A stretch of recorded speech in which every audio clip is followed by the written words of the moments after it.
Le soleil et la lune. Lorsque le soleil et la lune rencontrent pour la première fois, ils deviennent follement passionnés et à partir de là, ils commencèrent à vivre un grand amour.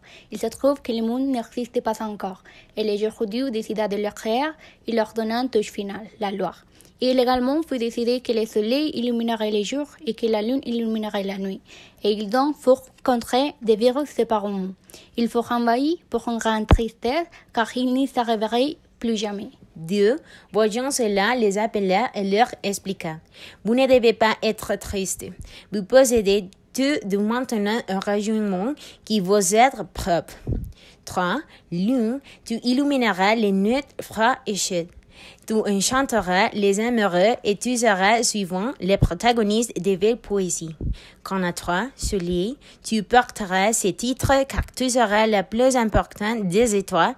Tu illumineras la terre pendant les jours et tu apporteras de la chaleur à l'être humain. La lune s'attristait beaucoup de son terrible destin et elle pleura amèrement. Le soleil, la vie tant souffrit, décidait qu'il n'y pouvait plus se laisser battre. Son préoccupation était très grande qu'il décida de lui adresser une demande spéciale. « Seigneur, aidez la lune.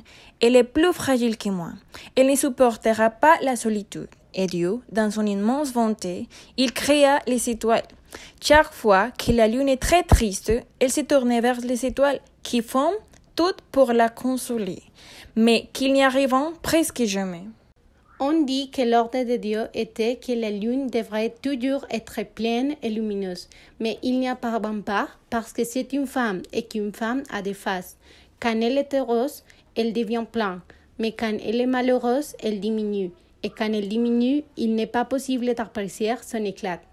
Il se trouve que Dieu décida qu'un amour dans ce monde n'était totalement impossible, même pas celui de la lune et celui du soleil. C'est alors qu'il créa l'éclipse. Quand tu regardes le ciel à partir de maintenant, que tu vois que le soleil couvre la lune, c'est parce qu'il se couche sur elle. Et il commence à s'aimer. C'est à cet acte d'amour qu'on donna le nom d'éclipse. Tu savais déjà que sur la Terre, il y avait le soleil et la lune, et qu'il y a aussi l'éclipse, mais c'est la partie de l'histoire que tu ne connais pas.